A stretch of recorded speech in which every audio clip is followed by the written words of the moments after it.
Machiavelli. Villain, strategist, tyrant's handbook author. That's what the headlines often say. But what if we've been reading The Prince all wrong? What if Machiavelli wasn't boldly endorsing tyranny, but warning us about it? Today, we dive into his lesser-known Republican side, ideas from Discourses on Livy and beyond, and how they challenge what we think we know. Stay tuned, because this might change how you see power today. Niccolò Machiavelli lived in a time of turmoil, city-states, war, betrayal. He saw institutions crumble and rulers betray, often in the name of stability.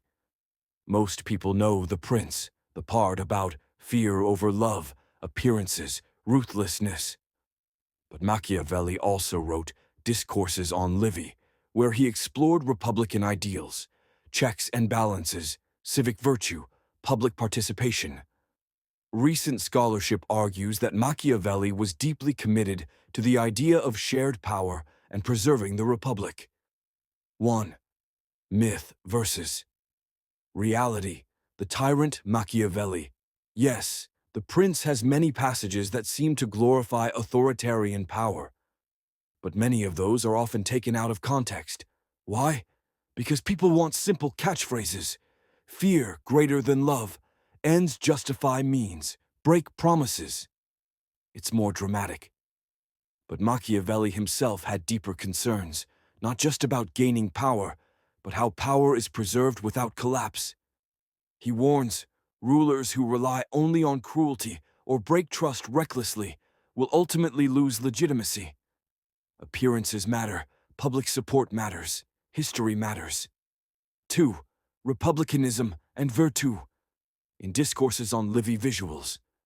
In Discourses on Livy, Machiavelli explores how a republic, or quasi-republic, can thrive. With shared civic virtue, citizens holding leaders accountable, and institutions that resist corruption. Virtue, not in the virtue moralistic sense, but capacity, capability, boldness, is balanced by institutional constraints. Fortuna, chance, plays a role, but virtue is what allows leaders and states to steer through it. This side of Machiavelli has been underemphasized. Recent thinkers argue that Machiavelli's real goal was not just to advise princes, but to protect public life and community. 3. Why the tyrant myth persists, and why it matters today.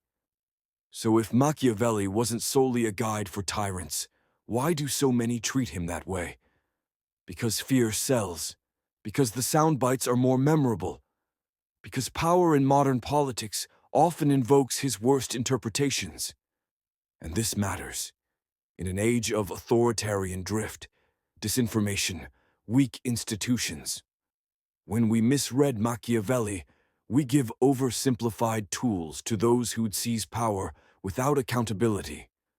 But viewing him through his full body of work gives us strategies for preserving democracy, not just warning us what might go wrong, but how to build what goes right.